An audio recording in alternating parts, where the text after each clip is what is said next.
Kwa majina naitwa Paul Kisabo. Mimi ni wakili, lakini niko pamoja na mawakili wenzangu. Tuko jumla mawakili 10.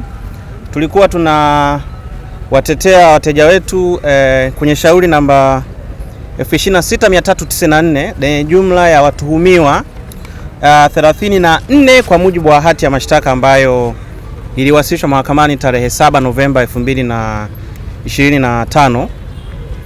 Sasa leo shauri lilikuwa limepangwa kwa ajili ya kutajwa, lakini cha kushangaza ni kwamba watuhumiwa hawajaletwa mahakamani na upande wa jamhuri haujaeleza sababu yoyote ya kutokuwafikisha watuhumiwa mahakamani, kinyume na amri ya mahakama ambayo ya mara mwisho ilikuwa ni kwamba leo wanasheria kuja kutajwa watuhumiwa waletwe mahakamani. Lakini hilo tumeliwasilisha kwa mujibu wa sheria mahakamani, na mahakama imesema tarehe nyingine ambayo kesi hii itakuja kutajwa watuhumiwa waletwe mahakamani. Lakini upande wa jamhuri wamesema kuhusiana na upelelezi kwamba haujakamilika.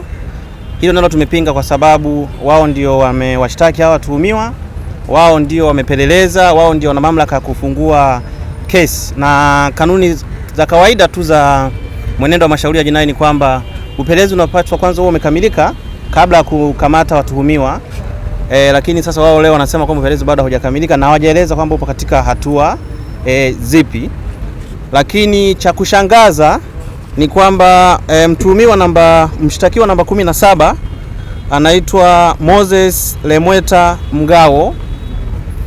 Mahakama imetueleza kwamba huyu mtu hajawahi kufikishwa mahakamani, lakini cha kushangaza kwenye hati ya mashtaka yupo, na hati za mashtaka zinavyoandaliwa huwa pia zinakuwa na particulars, yani zinakuwa na wasifu wa huyo mshtakiwa. Huyu mshtakiwa namba 17 kwa mujibu wa hati ya mashtaka ambao ni public document, imeandikwa ana umri wa miaka 33, kabila lake ni Masai, kazi yake ni mlinzi, dini yake ni Mkristo, na makazi yake imeandikwa Masaki.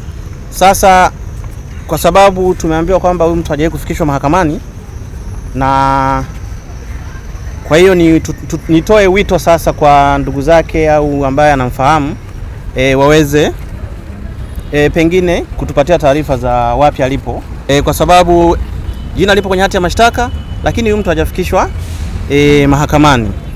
Lakini pia kingine, upande wa jamhuri umetueleza kwamba kuna watuhumiwa wengine wameongezwa au waliongezwa kwenye hii hati ya mashtaka. Hii hati ya mashtaka ina watu 34, waliongezwa wengine 4, lakini hatujaelezwa ni lini waliongezwa, na hatujaambiwa pia majina yao kwamba ni fulani na fulani na fulani.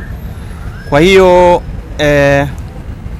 hilo pia limetokea leo, na kesi sasa imeahirishwa hadi Disemba 3 mwaka 2025 kwa ajili ya kutajwa, na mahakama imetoa amri kwamba siku hiyo watuhumiwa waletwe mahakamani kwa sababu mahakama inatakiwa iwaone.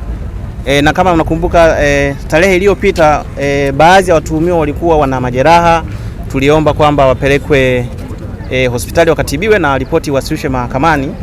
Hata hivyo hatujaelezwa kama hiyo ripoti imewasilishwa mahakamani, lakini pia tumelihoji hilo mbele ya mahakama kuhusiana na taarifa ya matibabu ya watu wote ambao walikuwa wana majeraha kama ambavyo mara ya mwisho mahakama ilitoa amri. Kwa hiyo kesi imeahirishwa mpaka tarehe 3 mwezi wa 12 mwaka 2025 na watuhumiwa wote wataletwa mahakamani. Hayo ndio yaliyojiri mahakamani.